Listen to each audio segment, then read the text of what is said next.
महाध्यानाभ्यासं विदधतमजास्त्रं भगवता पवित्रे सम्प्राप्तं स्थितिमतिवरेकान्तिकवृषे सदानन्दं सारं परमहरिवार्ताव्यसनिनं गुणातीतानन्दं मुनिवरमहं नौमि सततं गुणातीतानन्दं मुनिवरमहं नौमि सततम्। सहजानंद स्वामी महाराजनी जय, स्वामी नारायण भगवाननी जय, नारायण मुनिदेवनी जय। सत्संग दीप સુરત ચેનલમાં શ્રવણ કરતા વાલા ભક્તો, જય સ્વામિનારાયણ। સદગુરુ ગાથા ભાગ પહેલો અંતર્ગત અક્ષરમૂર્તિ સદગુરુ ગુણાતીતાનંદ સ્વામીનું જીવન ચરિત્ર એ આપણે શ્રવણ કરી રહ્યા છીએ। તો અક્ષર બ્રહ્મનું અવતરણ એમાં આજે મૂળજીને જનોઈ દીધી। હવે મૂળજી 8 વર્ષના થવા આવ્યા હતા। પિતા ભોળાનાથ જાનીએ વિક્રમ સંવત 1848ની સાલમાં જેઠ સુધી પાંચમને દિવસે મૂળજીને જનોઈ આપવાનો વિધિ કરાવ્યો। જનોઈ આપનાર ભૂદેવે વિધિના અંગ પ્રમાણે મૂળજીને વિદ્યા ભણવા કાશીએ જવાનું કહ્યું। મૂળજીએ કહ્યું, ભણવા જેવી તો એક બ્રહ્મ વિદ્યા છે અને એ તો અમે અનાદિકાળથી સિદ્ધ કરેલી છે અને થોડા સમયમાં જેના ચરણોમાં કોટી કોટી કાશી જેવા તીર્થો રહ્યા છે એવા પ્રગટ ભગવાન અહીં પધારવાના છે। એને છોડીને અમારે કાશીએ જવાની જરૂર નથી। બિચારા શુક્લજી મૂળજીની અગમ નિગમની વાત કઈ રીતે સમજી શકે? જનોઈના વિધિના ભાગરૂપે મૂળજી મા પાસે ભિક્ષા લેવા ગયા। માએ મૂળજીની જોડી ભિક્ષાથી છલકાવી દીધી। પછી મા બોલ્યા, બેટા સ્વસ્તિ બોલો। મૂળજી હસીને કહ્યું, મા મારા જેવો દીકરો મળ્યો, તારું 1000 વાર સ્વસ્તિ થઈ ગયું। અને પ્રગટ ભગવાન પૃથ્વી પર પધારશે ત્યારે સ્વસ્તિનો તો અષાઢી મેઘ વરસવાનો છે। એમાં માણસોનું તો સ્વસ્તિ થશે જ, પરંતુ એમના યોગમાં આવનારા પશુ પંખીઓ અને વૃક્ષવેલીઓનું પણ સ્વસ્તિ થઈ જવાનું છે। મૂળજી શું કહી રહ્યા છે એ માં સમજા નહીં। એ તો એક નજરે મૂળજી સામે વિરખતા રહ્યા। મૂળજી જ્યારે આવી વાતો કરે ત્યારે માને હંમેશા લાગતું કે આ છોકરો નથી બોલતો, પણ એના હૈયામાં રહીને કોઈ બીજું બોલી રહ્યું છે। જોયું આ જનોઈનો પ્રસંગ। મૂળજીને જનોઈનો વિધિ પૂર્ણ થયો અને એના ભાગરૂપે શુક્લજીએ કીધું કે તમે હવે કાશીએ ભણવા જાઓ। કાશીએ ભણવા જવાનું કીધું એટલે મૂળજીએ તરત જ જવાબ આપી દીધો, ભણવા જેવી તો બ્રહ્મ વિદ્યા છે, અમારે કાશીએ જવાની જરૂર નથી અને અમે આ બ્રહ્મ વિદ્યા તો અનાદિકાળથી સિદ્ધ કરીને આવ્યા છીએ। લ્યો, અને જેના ચરણોમાં કોટી કોટી કાશી અને એવા અનેક તીર્થો રહ્યા છે એવા ભગવાન સ્વામિનારાયણ હમણાં અહીંયા પધારશે, એટલે અમારે હવે કાશીએ જવાની જરૂર નથી. લ્યો, આ સાંભળીને ઓલા શુક્લજી તો આમ વિચારમાં પડી ગયા, શું બોલે છે. લ્યો, એને આ અગમ નિગમની તો કઈ ખબર પડે નહીં. જોઈ, આ નાની વયમાં મૂળજીએ તરત જ કહી દીધું કે ભણવા જેવી તો બ્રહ્મ વિદ્યા છે. વિદ્યા ત્રણ પ્રકારની: વિદ્યા, સદવિદ્યા અને બ્રહ્મ વિદ્યા. વિદ્યા શું કામમાં આવે? વિદ્યા શું કામમાં આવે? તો કે વિદ્યા જેની પાસે પ્રાપ્ત થઈ છે આ લોકની, એને આ લોકમાં સુખી કરે, આ લોકમાં આબરૂ વધારે, પૈસા આપે. વિદ્યાનું કામ. સદવિદ્યાનું કામ તો કે આત્માનું સુખ આપે, આ સદવિદ્યાનું કામ. પણ બ્રહ્મ વિદ્યાનું કામ શું? પરમાત્માનો આનંદ આપે, આ બ્રહ્મ વિદ્યાનું કામ. એ કઈ સહેલું નથી. આ ગુણાતીતાન સ્વામી નાની વયમાં તરત જ કહી દીધું. કાશીએ ભણવા જવાનું કીધું, એ ભણવું નથી. શું ભણવું છે? ભણવા જેવું શું છે?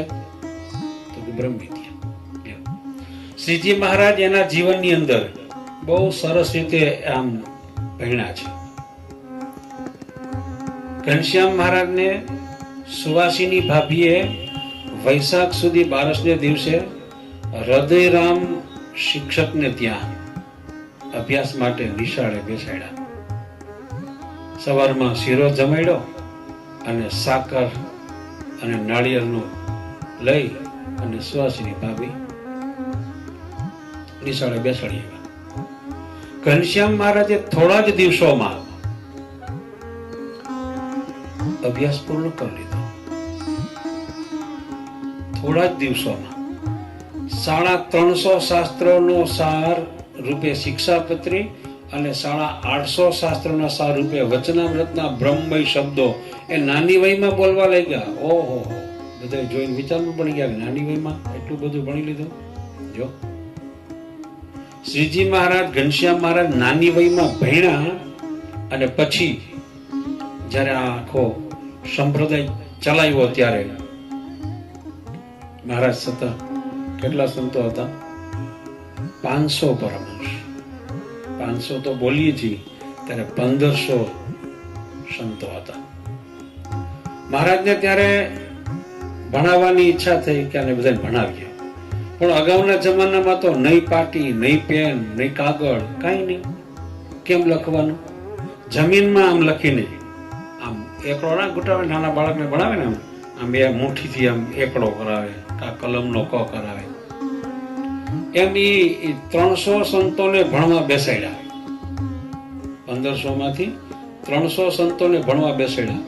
એમાંથી ખાલી આમ લખવા માટે આમ એકડો કે કલમનો ક, એમાં 80 જણાની મુઠ્ઠી વળ્યા લખવા માટે. 80 જણા ભણ્યા. એ 80 જણામાંથી ને ભણીને સક્સેસ ગયા હોય એવા તો ફક્ત 20 જ જણા હતા, એમ ગુણાતીતાન સામે કીધું. અને એ સંતોય જે ભણ્યા છે એમાંય આજે બ્રહ્માનંદ સ્વામી, નિત્યાનંદ સ્વામી, મુક્તાનંદ સ્વામી, આ બધા ભણ્યા, ખૂબ ભણ્યા. એમાંય બ્રહ્માનંદ સ્વામી તો કેવા હતા, જેને અષ્ટાવિધાન, શતાવિધાન બધું. અષ્ટાવિધાન એટલે શું? 8 જણા અષ્ટવિધાન. તો 8 જણા એક સાથે બોલતા હોય, વાત કરતા હોય, બધાને સાંભળી શકે, બધાને સમજી શકે. શતાવિધાન 100 જણા 100 પ્રશ્નો એક સાથે 1 by 1 ફટાફટ કોઈ પ્રશ્ન પૂછવા માંડે તો એ બધા 100 પ્રશ્ન યાદ રાખે અને પાછા ક્રમશઃ એના જવાબ આપે. આવા પ્રમાણ કેટલી બધી તો એમને ડિગ્રીઓ પ્રાપ્ત કરી હતી. તો એવા જ નિત્યાનંદ સ્વામી. નિત્યાનંદ સ્વામી એટલે પ્રકાંડ પંડિત, બૃહસ્પતિનો અવતાર કહેવાય. વડોદરામાં એકવાર શાસ્ત્રાર્થ કરવા માટે જવાનું હતું. તો એક ગાડું ભરાય એટલા પુસ્તકો, અને એક ગાડામાં નિત્યાનંદ સ્વામી એકલા. સ્થૂળ શરીર હતું, 2 ગાડા. આ ગાડા ભરાઈને ગયા વડોદરા. એ વડોદરા ગયા ને તો વિદ્વાનો તો જોઈ રહ્યા કે વજન બહુ છે. નિત્યાનંદ સ્વામી સામે જોઈને કે વજન બહુ છે. કે પછી એમ કીધું ને, એટલે નિત્યાનંદ સ્વામી કે આ ગાડામાં જેટલા પુસ્તકો છે ને એમાંથી કોઈ પણ પુસ્તક તમે હાથમાં લ્યો, ગમે ત્યાંથી વચ્ચેથી પેજ ખોલો અને શ્લોકનો એક શબ્દ બોલો, હું વળી જાઉં. આમ કીધું તો ઓલા વિદ્વાનો જોઈ રહ્યા કે આમની સાથે શાસ્ત્રાર્થ ન કરાય, એ તો ત્યાંથી જ અપકાવી ગયા. લ્યો, ત્યારે ગાયકવાડ સરકારે 1008ની પદવીદાન કર્યું નિત્યાનંદ સ્વામીને. લ્યો, અને નિષ્કુળાનંદ સ્વામી એને તો કાળા અક્ષરને કુવાડે માર્યા હતા. એને તો મહારાજનો આશીર્વાદ કે તમે લખવા માંડો એટલે શાસ્ત્ર થશે. લ્યો, એ લખવા માંડ્યા. એને 23 ગ્રંથોનો એક જ ગ્રંથ નિષ્કુળાનંદ કાવ્ય એ લખ્યો. ભક્ત ચિંતામણી ગ્રંથ એ નિષ્કુળાનંદ સ્વામીએ લખ્યો. જો આનંદ સંતોએ કેવી રીતે મહારાજને રાજી કર્યા. બધા પાસે કળાઓ હતી, 64 કળાઓમાંની કેટલી કળાઓ મહારાજ સંતો પાસે હતી. વિદ્યાઓમાં ઘણી બધી વિદ્યાઓ બધા પાસે હતી. આ વિદ્યા, સદવિદ્યા કે બ્રહ્મ વિદ્યા ગમે તે હોય, પરંતુ એ વિદ્યા જ્યારે ભગવાનના ઉપયોગમાં આવે, સત્સંગના ઉપયોગમાં આવે, ત્યારે એ વિદ્યા એ બ્રહ્મ વિદ્યા બની જાય. છે એનું એ, જો ભગવાનના ઉપયોગમાં ના આવ્યું, સત્સંગના ઉપયોગમાં ના આવ્યું તો નકામું, ગમે તે હોય. ગમે એટલું આવડતું હોય તો શું છે. મહારાજે પ્રથમના 50મા વચનામૃતની અંદર સરસ મજાની વાત કરી છે. પ્રથમનું 50મું વચનામૃત શ્રીજી મહારાજે પોતે જ મુનિ પ્રત્યે પ્રશ્ન પૂછ્યો. જેને કુશાગ્ર બુદ્ધિ હોય એને બ્રહ્મની પ્રાપ્તિ થાય. જેને કુશાગ્ર બુદ્ધિ હોય અને બ્રહ્મની પ્રાપ્તિ થાય. તે કુશાગ્ર બુદ્ધિ તે જે સંસાર વ્યવહારમાં બહુ જાણતો હોય તેની કહેવાય કે નહીં? શું સંસાર વ્યવહારમાં બહુ જાણતો હોય તેની કહેવાય કે નહીં? અથવા શાસ્ત્ર પુરાણના અર્થને બહુ જાણતો હોય તેની કહેવાય કે નહીં? બે વસ્તુ લઈ લીધી. કે લેવો, સંસારની વાત લઈ લીધી અને શાસ્ત્રોની વાત પણ લઈ લીધી. આ બધું જાણતો હોય તો એને કુશાગ્ર બુદ્ધિ વાળો કહેવાય કે નહીં? પછી એનો ઉત્તર મુનિએ કરવા માંડ્યો પણ થયો નહીં. પછી શ્રીજી મહારાજે જ એનો જવાબ આપ્યો કે કેટલાક તો વ્યવહારમાં અતિ ડાયા હોય. વ્યવહારમાં અતિ ડાયા હોય, બધું કરતા આવડતું હોય, દરેક બાબતમાં એની ઝીણામાં ઝીણી દ્રષ્ટિ પહોંચતી હોય, બહુ કુશળ હોય. લ્યો, પણ પોતાના જીવાત્માના કલ્યાણ માટે કઈ નથી કરતો. લ્યો, અને કેટલાક શાસ્ત્ર, પુરાણ, ઇતિહાસ તેના અર્થને સારી પેઠે જાણતા હોય તો પણ પોતાના કલ્યાણને અર્થે કઈ જતન કરે નહીં, તો એને કુશાગ્ર બુદ્ધિ વાળા ન જાણવા, એને તો જાડી બુદ્ધિ વાળા જાણવા. લ્યો, વ્યવહારની વાત છે, એમાં ઝીણવટ ભરેલી બધી દ્રષ્ટિ પહોંચે છે. શાસ્ત્રની વાત છે, શાસ્ત્રમાં બધા શાસ્ત્રો, પુરાણો, ઇતિહાસો, વેદો બધાને જાણે છે. આ બધું જાણવા છતાંય પોતાના જીવાત્માના કલ્યાણ માટે કાંઈ કરતો નથી. જો પોતાના જીવાત્માના કલ્યાણ માટે કાંઈ કરે નહીં તો એ બધું જ્ઞાન હોવા છતાંય, બધા પ્રકારની વિદ્યા હોવા છતાંય, બધા પ્રકારની સમજણ હોવા છતાંય મહારાજે એને જાડી બુદ્ધિ વાળો કીધો. એ વિદ્યા હોવા છતાંય, એ શાસ્ત્રોની સદવિદ્યા હોવા છતાંય એ બ્રહ્મ વિદ્યા ન બની. શું કામે? તો પોતાના જીવાત્માના કલ્યાણ માટે નથી કરી. લ્યો, તો ઝીણી બુદ્ધિ વાળો કોને કહેવાય? તો જે કલ્યાણને અર્થે જતન કરે, તેની બુદ્ધિ થોડી છે તો પણ તે કુશાગ્ર બુદ્ધિ વાળો છે. પોતાના જીવાત્માના કલ્યાણ માટે પ્રયત્ન કરે, એની બુદ્ધિ થોડી છે તોય એ બુદ્ધિશાળી છે, અને ઓલો બધું જાણે છે, સંસારને જાણે છે, શાસ્ત્રોને જાણે છે, તો પણ એને બુદ્ધિ વિનાનો કઈ નહીં. કેવી ગજબ વાત કરી છે. બીજું કેટલું આવડે પણ આ ન આવડે તો નકામ. એક વાત ગુણાતીતાન સ્વામીની બધાને આવડતી હોય છે. કઈ વાત? કરોડ કામ બગાડીને એક મોક્ષ સુધારી લેવો. કદાપી તમે કરોડ કામ સુધાર્યા અને એક મોક્ષ બગાડ્યો તો શું કર્યું? કઈ નહીં. જો કરોડ કામ સુધારે એટલી બુદ્ધિ છે, પણ આ સંસાર પોતાના જીવાત્માના કલ્યાણ માટે કઈ કરતો નથી. લ્યો, પોતાના જીવાત્માના કલ્યાણ માટે કઈ ના કરે તો ગમે એટલી બુદ્ધિ હોવા છતાંય એ બુદ્ધિ વિનાનો. એક સાખી લખી છે ને, પિંગળ પુરાણ શીખો, ગાતા વાતા શીખો, શીખો સર્વે સુર में, જો એક રામ નામ બોલવો ના શીખો તો શીખ્યો ગયો સર્વે ધૂળ में. બધું આવડ્યું પણ ભગવાનનું ભજન કરતા ન આવડ્યું તો શું કામ?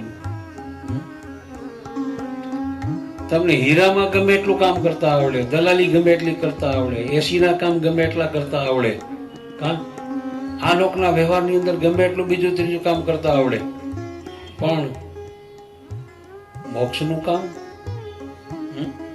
એ કરતા કેટલું આવડે છે? જીવાત્માનું કલ્યાણ થાય એને માટેના પ્રયત્નો કરતા કેટલા આવડે છે? આમ બીજે બધે બધા બહુ બુદ્ધિ લગાવે, બધા બહુ બુદ્ધિ લગાવે, એ કેવું જ નથી પડતું. અત્યારે બધાને શોર્ટકટ વે ગોતવા માટે કેવું જ નથી પડતું. ટૂંકમાં દાદા રૂપિયા કેમ મળી જાય, ફટાફટ કેમ રૂપિયા મળી જાય? હા, લ્યો, અત્યારે બધા એક જ સૂત્રના આધારે હાલે કે ઓછા રોકાણમાં, ઓછા ટાઈમમાં, ઓછી મહેનતે વધારે નફો કેમ થાય? આ જ દ્રષ્ટિ છે. બધી જગ્યાએ ગમે ત્યાં જાઓ, ઓછા રોકાણમાં, ઓછા ટાઈમમાં અને ઓછા દાખલે વધારે પ્રોફિટ મળવું જોઈએ. લ્યો, જો આ સંસાર તરફ આવી બધી બુદ્ધિઓ લગાવે છે મોક્ષ માટે, મહારાજ કહે કે ગમે એટલું કરો પણ એ બધી બુદ્ધિ કામની નથી. દ્રષ્ટાંત આપ્યું છે ને મહારાજે ગુણાતીતાન સ્વામી વાતોમાં કે વડોદરાના દીવાનજી મૂર્ખ અને નાથ ભક્ત બુદ્ધિશાળી. એટલે દીવાનજી મૂર્ખ, વિચાર તો કરો. વડોદરાની ગાયકવાડ સરકાર એટલે બુદ્ધિશાળીમાં બુદ્ધિશાળી, અને દીવાન એટલે ટોટલી બધો વહીવટ સંભાળનારો એ. પણ છતાં મોટા પુરુષની દ્રષ્ટિએ એને એમ કહી દીધું કે મૂર્ખ. કે આ મોટા સંતોની દ્રષ્ટિ. અહીંયા વચનામૃતમાં મહારાજે શું કીધું? સંસાર વ્યવહારમાં બહુ જાણતો હોય, શાસ્ત્ર પુરાણના અર્થને બહુ જાણતો હોય, પણ જો પોતાના કલ્યાણ માટે પ્રયત્ન ના કરે તો જાડી બુદ્ધિ વાળો. મહારાજે ત્યાં જાડી બુદ્ધિ વાળો કીધો.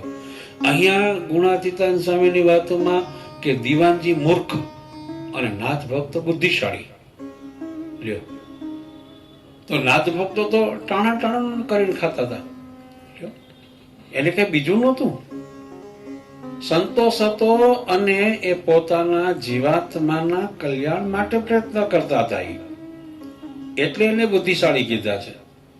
બીજું ગમે એટલું કરતા આવડે પણ જો આ કરતા ના આવડે તો નકામ છે. અહીંયા સુરત શહેરમાં જોવો છો ને બધા, આમ રૂપિયા કમાવા માટે કેટલા પ્રકારે બુદ્ધિઓ લગાવે છે. આમ બુદ્ધિ કામ ના કરે. લ્યો, એટલા બધા પ્રયત્નો કરતા હોય છે. મોક્ષ માટે કેટલા કરતા હોય છે. સંતો તો કેટલા વર્ષોથી આપણને વાત કરતા આવે. આજકાલની વાત નથી. મારા છતાંથી આમ જો બે પ્રકાર, સંતો ભગવાનનું ભજન કરો, ભગવાનનું ભજન કરો, આ લોકમાં કાંઈ માલ નથી, આમ કહેતા આવે ને. આ 200 વર્ષથી મહારાજ છતાંથી નંદ સંતો, દાસ સંતો બધા ઉપદેશની વાતો, સાંઈકની વાતો કરતા જ આવે છે. છતાં એ રસ્તે આ જીવાત્મા ચાલતો કેમ નથી? એટલું ખંડન કરવા છતાં એ આ રસ્તે કેમ આમ બેઠ માંડતો નથી? તેનું કારણ છે, મહારાજે વચનામૃતમાં લખ્યું કે આ જૈનમો ત્યાંથી જ કુસંગીના શબ્દ પડી ગયા. જૈનમો ત્યાંથી જ કુસંગીના શબ્દ પડી ગયા. કુસંગીના શબ્દ શું ખબર છે? કુસંગીના શબ્દ શું? તો કે જૈનો ત્યાંથી મા બાપે એમ શીખવાડી દીધું, આ તારી માં, આ તારો બાપ, ને આ તારી બેન, ને આ તારી ફઈ, ને આ તારી કાકી, ને આ તારી માસી, ને આ તારી ફઈ, આ તારી મેળી, આ તારી ઘોડી, આ તારી ગાડી, આ તારી વાડી. આ બધા શબ્દો એ જૈનમો ત્યાંથી મા બાપે નાખી દીધા. હવે નાનો હતો ત્યાંથી જ આ જગતની માયાના શબ્દો આ જીવાત્મામાં નાખી દીધા વર્ષો સુધી. સાધુ પાસે તો ક્યાં કઈ હોય, બહુ મોડો આવ્યો. પહેલેથી જ પેલા શબ્દો પડી ગયા માયાના, એ પહેલેથી જ પેલા માયાના શબ્દો પડી ગયા. હવે એ કેમ નીકળે? અહીંયા ગળા સુધી ભરાઈ ગયા. નાખી દીધું. એ જૈનમો ત્યાંથી આ મમતાની જ વસ્તુઓ, માયાની જ વસ્તુઓ, સગા સંબંધીના સ્નેહની વાતો તેમાં નાખી દીધી.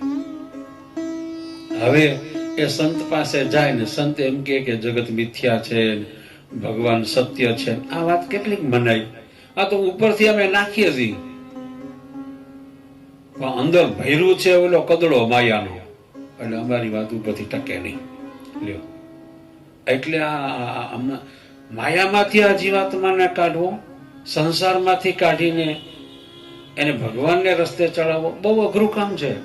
આ તો નેવાના પાણી મોભારે ચડાવ્યા જેવું છે. નેવાના પાણી મોભારે ચડાવ્યા જેવું કઠણ છે. આ સત્સંગને રસ્તે કોઈ ચાલતું જ નથી. ચલાવવા માટે અમે પ્રયત્ન કરીએ તો એ રસ્તે હાથ પાડતા નથી કોઈ રીતે. લ્યો, કેમ આને માયામાંથી કાઢવો?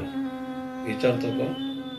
આજે અહીંયા ગુણાતીતાન સ્વામી નાની વયમાં, હજી તો 8 વર્ષની ઉંમર છે, જનોઈ દેવાનો પ્રસંગ છે, અને તરત જ કહી દીધું ભણવા જેવી તો બ્રહ્મ વિદ્યા છે.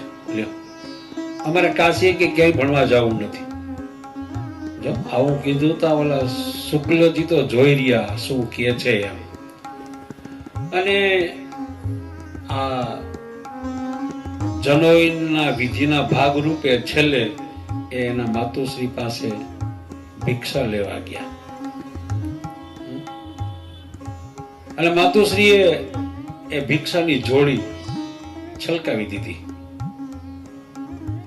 અને પછી એના માતુશ્રી કે મૂળજી સ્વસ્તિ કયો? ખબર છે સિસ્ટમ? તમને ખબર ના હોય કદાચ. ગામડામાં અમે જોયેલું, ગામના બ્રાહ્મણો ઘેરે ઘેરે માગવા આવે, લોટ માગવા આવે. એટલે આવીને કે દયા પ્રભુની ધર્મની જય એમ બોલે બાઈને આવીને. એટલે ઘરમાંથી કોઈ વાટકો ભરીને કે મુઠ્ઠી ભરીને લોટ આપે. એ લોટ આપે ને એટલે એ ભૂદેવ સ્વસ્તિ કહે. તમારું સ્વસ્તિ એટલે કલ્યાણ થાય. એટલે માં કે મૂળજી સ્વસ્તિ કયો? ત્યારે મૂળજીએ જવાબ કેટલો સુંદર આપ્યો કે આ મારા જેવો તમને દીકરો મળ્યો, હવે તો તમારે 1000 વાર સ્વસ્તિ છે. લ્યો, અને પછી એમ કીધું કે ભગવાન હમણાં જ પૃથ્વી માથે પધારવાના છે, અને એ પધારશે ત્યારે તો સ્વસ્તિનો અષાઢી મેઘ વરસવાનો છે. હું સ્વસ્તિનો અષાઢી મેઘ વરસવાનો છે. જેમ અષાઢી મેઘ વરસે એટલે ધોધમાર જળ સ્થળ ગમે ત્યાં. એને એવું નથી કે આ જગ્યાએ વરસવું ને આ જગ્યાએ ના વરસવું, બધા માથે વરસે. લ્યો, ઈ અષાઢી મેઘે આવી કર્યા ઝાઝા બીજા ઝાકળ. ઈ અષાઢનો મેઘ એવો કહેવાય છે કે એની આગળ બીજા બધાય વરસાદ છે એ ઝાંખા પડી જાય. એમ આ ભગવાન સ્વામિનારાયણ પધારે છે તો કે સ્વસ્તિનો અષાઢી મેઘ વરસવાનો છે. પણ એનો હેતુ શું બતાવ્યો તો કે એ જ્યારે પધારશે ત્યારે જીવ જંતુ નાના મોટા પશુ પક્ષી બધાયનું કલ્યાણ થશે. મનુષ્યનું તો થશે જ, પણ આ બીજા બધાય જેના યોગમાં આવ્યા, મારા કે જે મારી મૂર્તિના યોગમાં આવે એ બધાનું કલ્યાણ કરવું છે. અમારા યોગમાં આવે એટલું જ નહીં, અમારા સાધુના યોગમાં આવે, સત્સંગીના યોગમાં આવે, એ દરેકના યોગમાં આવે એ બધાનું કલ્યાણ કરવું છે. જો અને કલ્યાણ કર્યા. પાર વિનાના એવા પ્રસંગો છે કે મહારાજના યોગમાં આવ્યા, પોતાના યોગમાં આવ્યા હોય એના કલ્યાણ કર્યા હોય, સાધુના યોગમાં આવ્યા હોય એના કલ્યાણ કર્યા હોય, સત્સંગીના યોગમાં આવ્યા હોય એના કલ્યાણ કર્યા હોય. આ બધા પ્રસંગો સંપ્રદાયમાં છે. એમાં નિષ્કળાનંદ સ્વામીએ એ પરચાના પ્રકરણમાં 150મું પ્રકરણ એમાં સરસ મજાનો જીજીભાઈનો પ્રસંગ લખ્યો છે. એ ઈટોલા ગામ કાનમ દેશનું અને જીજીભાઈ ખરેખર આ ભગત. અને એનો મૃત્યુ સમય આવ્યો એટલે મહારાજ વિમાન લઈને સંતોને લઈને પધાર્યા ઈટોલા ગામમાં. અને એ ગામના બાપુભાઈ જે દ્વિજ હતા એને ઘેરે મહારાજે એ વિમાન ઉતાર્યું. આખા ગામમાં પ્રકાશ છાઈ રહ્યો અને ત્યાં બાપુભાઈને ઘેરે પધાર્યા. એટલે બાપુભાઈ તો રાજી થઈ ગયો, ઓહો મહારાજ તમે પધાર્યા, રોકાવ તમારા બધા માટે જમવાનું કરી. મહારાજ કહે કે અમે જમવા રોકાવાના નથી, અમે તો જીજીભાઈને તેડવા માટે આવ્યા છીએ. જીજીભાઈને અક્ષરધામમાં તેડી જવા છે. બરાબર ને બાપુભાઈ? તો બાપુભાઈ કે મહારાજ અમારા આ ઈટોલામાં આ જીજીભાઈ જેવો કોઈ શિખામણ દેવા માટે ઉત્તમ નથી. અમારા બધાયનું સત્સંગ પોષણ કરનારા એ જીજીભાઈ છે.